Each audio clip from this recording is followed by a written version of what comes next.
कक्षा 10 की जो प्रश्नावली है आपकी 5.3, उसका जो 5वां क्वेश्चन है उसको हम हल करते हैं। उसमें बताया कि किसी एपी का जो प्रथम पद है वो आपका 5 है, अंतिम पद आपको दिया गया है 45 और उस एपी के सभी पदों को जोड़ने पर योग उसका दिया गया है 400। तो पदों की संख्या यानी n और सार्व अंतर d आपको प्राप्त करना है, निकालना है इसमें। ठीक है, तो हम क्या करेंगे, जो दिया गया है उसी हिसाब से हम यहाँ पर चीज़ों को लिखेंगे। जैसे उन्होंने कहा है कि जो प्रथम पद है छात्रों, वो आपको प्रथम पद दिया है उन्होंने 5। इसी एपी में जो अंतिम पद है, अंतिम पद को हम एल मान लेते हैं, an भी आप मान सकते हैं, अंतिम पद को आप एल भी लिख सकते हैं, 45 है। उन सभी के सभी पदों को एस एन बराबर आपका 400 दिया गया है। इनकी मदद से आपको इसको निकालना है। ठीक है जी, तो इसको जब हम हल करेंगे तो हम अपने एस एन वाला फॉर्मूला इसमें यूज़ करेंगे। एस एन बराबर हम कितना मानेंगे, 400, क्योंकि एस एन यानी उन सभी पदों को जोड़ने पर, वो जो आपकी एपी है उस एपी के सभी पदों को जोड़ने पर आपका कितना आ रहा है आपका 400 आ रहा है। ठीक है कि नहीं। चलिए, अब क्योंकि हमें ए और एल ये दिए गए हैं तो हमारे पास एक फार्मूला होता है n/2 bracket a plus L और ये 400।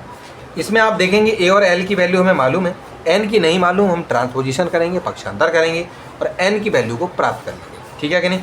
चलिए, n/2 ए की वैल्यू छात्रों आपको मालूम है 5 है और एल आपका 45 है, बराबर में 400।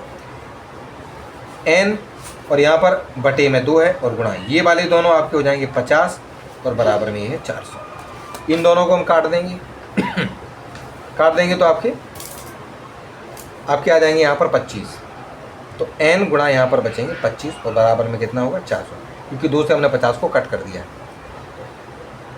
n बराबर 400, ये जो 25 हैं वो भाग में पहुँचेंगे, इसकी 400 के भाग में पहुँच जाएंगे आपके 25 और इन दोनों को हम क्या कर देंगे छात्रों, कट कर देंगे।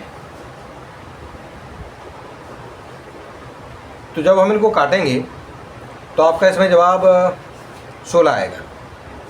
तो इसमें n जो है आपका कितना आ जाएगा छात्रों, 16। ठीक है कि नहीं। चलिए फिर इसके बाद अब देखो, क्योंकि हमें निकालना है इसमें कि इसमें पदों की संख्या कितनी थी।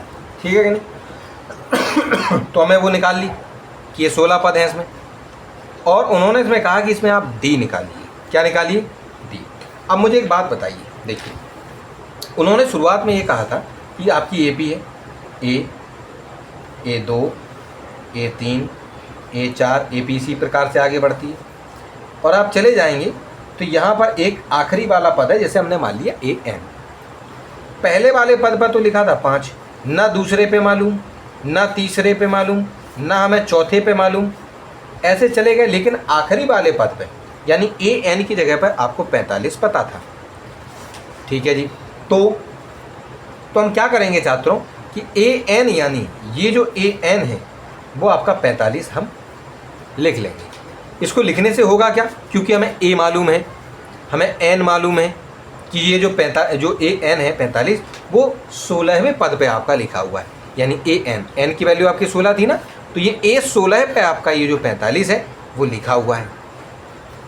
तो हमें इस वाले फॉर्मूले, क्योंकि AN को निकालने के लिए हम ये वाला फॉर्मूला लगाते हैं, A + n-1D बराबर में 45, ये वाला फॉर्मूला हम लगाते हैं। आपको A मालूम है, पहला पद मालूम है कि 5 है, आपको N मालूम है कि ये 16 है क्योंकि ये 16वें पद पे लिखा हुआ है, और आपको D निकालना है। तो इन दोनों की वैल्यू को रखकर और पक्षांतर करके 45 के साथ D की वैल्यू आप आसानी से निकाल सकते हैं। तो A के स्थान पर हम 5 लिख लेंगे प्लस N, क्योंकि 16वें पद पे आपका ये जो 45 है वो लिखा हुआ था। ठीक है कि नहीं। हम चाहे तो यहाँ पर AN बराबर, यहाँ पर A16 भी लिख सकते हैं, लेकिन चलो ये आपका D कितना था वो तो हमें निकालना ही है, और बराबर है 45 है। ठीक है कि नहीं। यहाँ पर हम लिखे लेते हैं A16 बराबर आपका 45 है। ठीक है कि नहीं, ये लिखना ज़रूरी है। चलो, अब उसके बाद ये जो 5 है उसको हम इधर ले आएंगे छात्रों इस 45 के साथ, तो ये आपके 5 हो जाएंगे। 16 में से 1 कम करेंगे आप, आएंगे आपके 15 और ये हो जाएंगे D। ठीक है कि नहीं। चलिए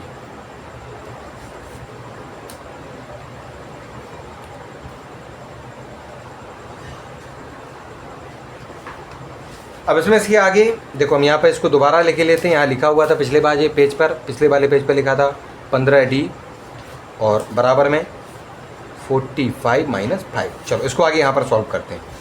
तो 15D हो जाएंगे आपके यहाँ, और इन दोनों को जब आप घटाएंगे तो आपके आएंगे 40। तो D की वैल्यू कितनी हो जाएगी? 40/15। इन दोनों को हम सरल कर लेंगे। जब सरल करेंगे तो 15 से डायरेक्ट 40 तो नहीं कटता है, तो हम 5 से इसको काटेंगे। तो 5 से इसको काटेंगे तो 8 आएगा, और बटे में यहाँ पर आपका जो है 15 को 5 से काटेंगे तो आपका 3 आएगा। इससे ज़्यादा ये सरल हो नहीं सकते, क्योंकि 3 है और ऊपर 8 है, इसको और ज़्यादा हम सरल नहीं कर सकते। तो इस प्रकार से जो आपकी D की वैल्यू है छात्रों, वो आपकी आ गई है 8/3। तो ये जो 5वां आपका जो सवाल था वो भी आपका जो है सॉल्व हो गया है।